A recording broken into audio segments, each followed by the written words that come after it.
So, Baumgartner and Richards, the women who wrote Manifesta, claim that Ms. Magazine is always in a position of defense, and that they can't create the narrative from which to work with. But I wonder how much of that is an excuse just to pick and choose which parts of the status quo we're allowed to get angry at.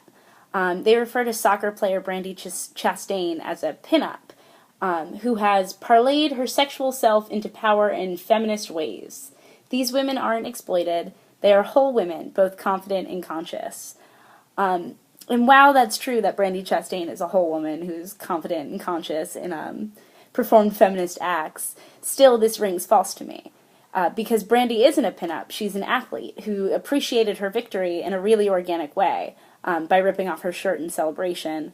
And that image became iconic, but not because of her stomach muscles, which that led her to accomplish this great athletic feat, but because she took her shirt off, and that image confuses the male gaze and is marketed as a sexual moment.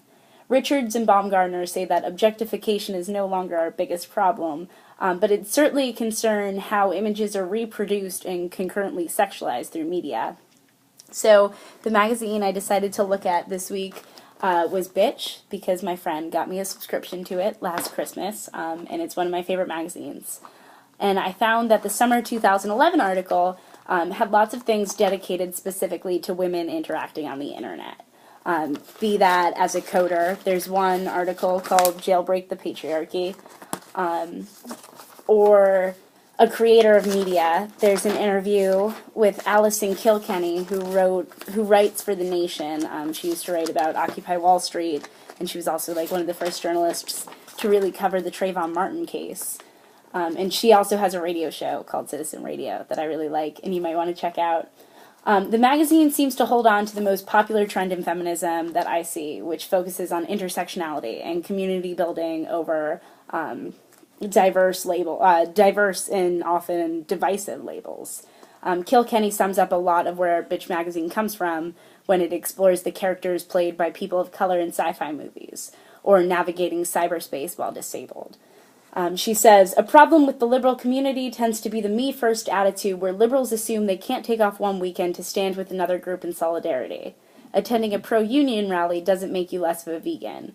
The focus is on crossing barriers and finding out where things you're interested in intersect with other things people are fighting for, but doing so personally through critiquing or creating media.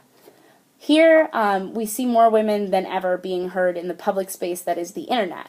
These people take ownership of their online personas, occasionally even profiting through advertisements and solicited or unsolicited donations through readers.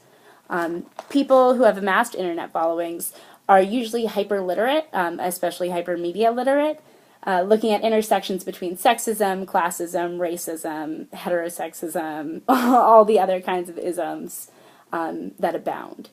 They don't need to depend on advertisers' dollars, because most of the time, not necessarily saying they can live off what they make on the internet, but they create their media for themselves and for people who wish to see it, and not to attract an untold amount of people to like build up this conglomerate.